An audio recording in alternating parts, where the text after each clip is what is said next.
Thank you for the introduction. So they've got the old bloke to do the talk about the thing that happened 100 years ago.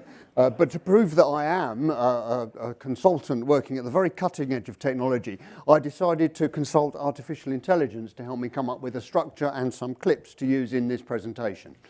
He's leaving on that train to Georgia.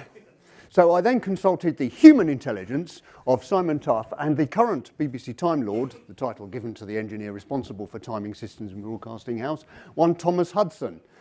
They provided something rather more useful. So 1922, the BBC actually used to get somebody to recreate the Westminster chimes and the bongs of Big Ben by hitting tubular bells. How accurate that was, I don't know, but yeah, nice bit of job creation for somebody. And later they got the signal from the Standard Time Company, about which I know very little, and I've not got long, so we won't go into that. But Lord Reith approached the Astronomer Royal, Frank Dyson, to provide an accurate time signal to broadcast to the nation. And the Royal Observatory did this by taking a clock such as this rather fine example here, which was at that time 50 years old, and modifying it by adding some electrical contacts so it looked like the one on the right. And as the hands went round, it generated the pips by closing the electrical contacts. 5th of February 1924, first pips, 9:30 p.m. Was that a mistake? Did they mean to do it at 9? And I don't know. But they went out at 9:30, and they weren't always called pips. They were ticks or dots until the term pips was coined in 1929. There were 6 of them. At one point, the 6th one was made longer so that you would know it was the last one. You've got to wait till the end. There's more mystery in these things than you believe. But the 7th pip was added, and the pips were changed from Greenwich Mean Time to Universal Coordinated Time, UTC, Universal Coordinated. It's French. They don't get 3-letter abbreviations, okay? But it was UTC.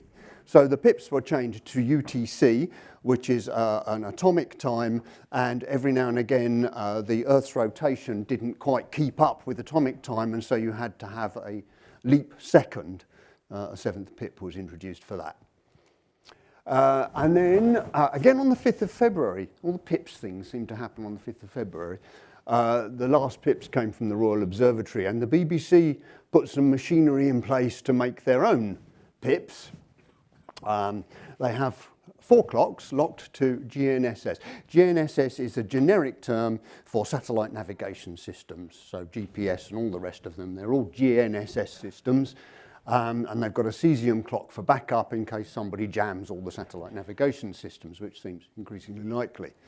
I'm told that in the coming year, the BBC wish to move to a software-generated form of the pips, which will be a computer locked to PTP, Precision Time Protocol. So given what we've been told earlier today, I'm sure we all wish them luck with that one. So, the pips are actually created every 15 minutes, not every hour. In Radio 4, they have them on a fader on the mixing desk. So shortly before the top of the hour, they open the fader, and then the pips are broadcast, and then they close the fader, obviously. I mean, you know, the main rule of continuity operation is that you really only have one fader open at a time, and so when I was there, we had to introduce a big orange light right in front of the presenter to remind them that that fader was open and they needed to close it before 1/4 the hour, or you'd get some extra pips that you didn't want going through the middle of your programme. This still wasn't entirely successful. Despite the big orange light, we still had some pips going out at 1/4 the hour. So there's now a time switch in the circuit that feeds the pips to the Radio 4 continuity that only makes the connection just before the top of the hour and disconnects it just after. So they've got a whole hour of looking at this orange light to remind them that they need to close the fader. That seems to have worked. Some Other radio stations have them injected automatically into the transmission chain. World Service, for example, use them quite regularly at 1/4 and 1/2 the hour, which is why they're made at those intervals. So other than people forgetting to close the fader, what could possibly go wrong? Because it's just a box that takes in a time reference and goes pip, pip, pip when it's required to. It's so simple, nothing could really go wrong with that, could it? Well, so 18th September, the world's stock markets went into complete meltdown. Banks went bankrupt, had to be bailed out by governments. Complete chaos on the financial markets. All the listeners to the PM programme wanted to know that day was, what went wrong with the pips this morning? So I have for you a short video clip featuring two well-known superstars of BBC Radio. Something odd happened this morning on Radio 4's Today. No, not that. It was just before 8 o'clock. There was silence. The pips eventually started at 1 second past 8. And there were 7 of them. Yeah, Pip's a little later there, but there we are. So what happened? We have a number of master time clocks. For some reason, it cast itself adrift. In the best traditions of engineering, we switched it off and on again, and it sorted itself out, and it's been fine since. So there you go, switch it off and on again. It was actually, there was a counter inside the box, and after it had been running for about 4.5 years, the counter reached 111111111, and the people who'd programmed it never thought, well, what should we do when that happens?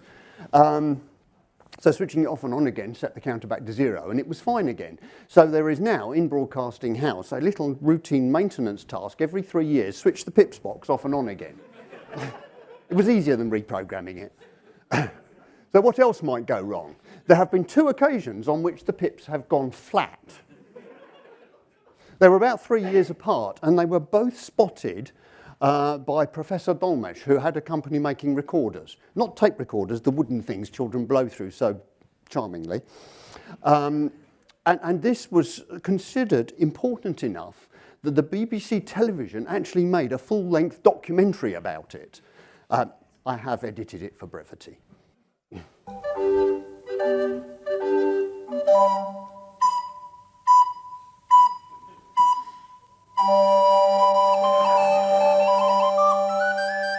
Well, this all began 3 years ago, and I suddenly noticed that the BBC pips for the time signal had dropped by a semitone from B natural to B flat. So what was it in the end? It was this unit here, the signal generator. If I just take it out. It's basically an oscillator which gets fired every time a pip is due to go out. The problem was that due to age of the electrical components, it had drifted flat in frequency. There is an argument this is a part of our national heritage, the time signal, and that the fact that it should have slipped this way is a bit of a scandal. How would you answer that?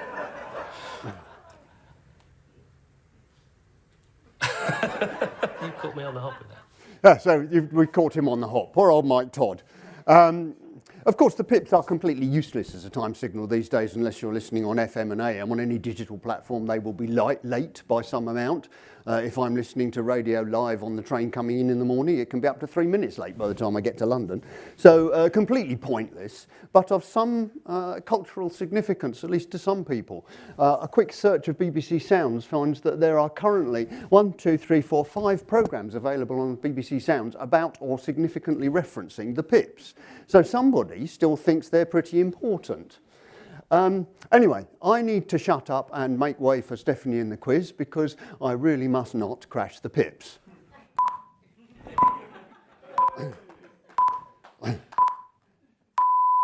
Thank you.